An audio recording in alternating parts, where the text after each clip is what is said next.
नमस्कार मित्रांनो, आज सरकारी कर्मचाऱ्यांसाठी आणि भविष्यात सरकारी कर्मचारी होणाऱ्या सगळ्या विद्यार्थ्यांसाठी म्हणजे जे सरकारी नोकरीची तयारी करतात त्या सर्वांसाठी एक आनंदाची बातमी आलेली आहे.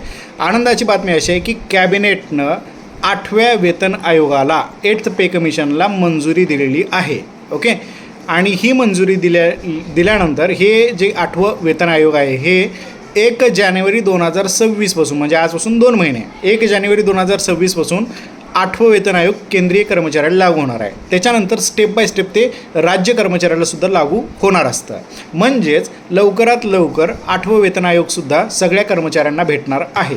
तर स्पर्धा परीक्षेची तयारी करणारे विद्यार्थी व्यवस्थितरित्या एखादं डिपार्टमेंट फोकस करा आणि त्या डिपार्टमेंटची अगदी छान पद्धतीनं तयारी करा, जेणेकरून पुढच्या काही दिवसांमध्ये 6-7 महिन्यामध्ये ज्या काही भरत्या होतील त्यामध्ये तुमचं सिलेक्शन होईल. ओके, तर ह्या गोष्टीला एक मोटिवेशन म्हणून पहा आणि याच्यातून मोटिवेशन घेऊन छान पद्धतीनं अभ्यास करा. ओके, तर परत एकदा सगळ्या सरकारी कर्मचाऱ्यांचं आणि भविष्यात होणाऱ्या सरकारी कर्मचाऱ्यांचं अभिनंदन. 1 जानेवारी 2026 तुमचं 8वा वेतन आयोग लागू होतो आहे. ओके, चलो, थँक्यू.